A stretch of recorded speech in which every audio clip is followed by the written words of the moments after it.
এদেশের কৃষক, এদেশের শ্রমিক, এদেশের প্রতিটি মেহনতি মানুষের ভাগ্য পরিবর্তন করেছি। যখন থেকে সরকার ছিল তখন থেকেই তো নানা রকম ষড়যন্ত্র, দেশের সম্পদ বিক্রি করার বুচলেখা দিয়ে যারা ক্ষমতা আসলো, দেশকে আবার ধ্বংসের পথে নিয়ে গেল।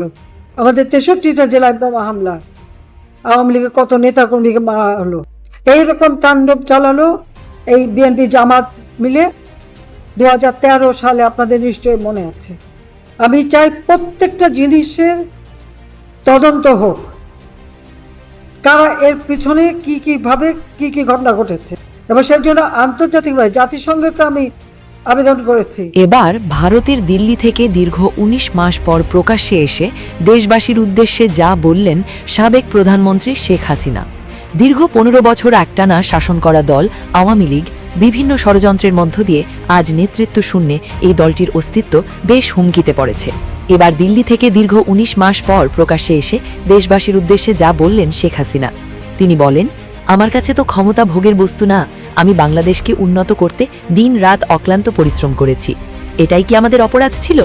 যারা আন্দোলনে নেমেছিল তাদের শতভাগ দাবি মেনে নেওয়া হয়েছিল, কিন্তু এই আন্দোলনটা ছিল একটি ষড়যন্ত্রের অংশ।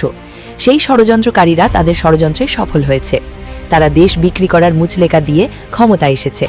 সবথেকে কষ্টের বিষয় হলো, যেখানে কোনো ইস্যুই ছিল না সেখানে অগ্নিসংযোগ, ধ্বংসাত্মক কতগুলো প্রাণ ঝরেছিল। আমি কখনো ভাবতে পারি নাই এই সময় এমন ঘটনা ঘটবে। আমি চাই প্রত্যেকটা জিনিসের তদন্ত হোক, কারা ছিল এর পেছনে। আমি জাতিসংঘের কাছে আবেদন করেছি, তারা তাদের বিশেষজ্ঞ পাঠাক। আমি চাই এর সুষ্ঠু তদন্ত। তাই দেশবাসীকে বলবো, আপনারা ঐক্যবদ্ধ হয়ে আওয়ামী লীগের পাশে দাঁড়ান। বাংলার মাটিতে রাজাকারদের ঠাঁই হবে না।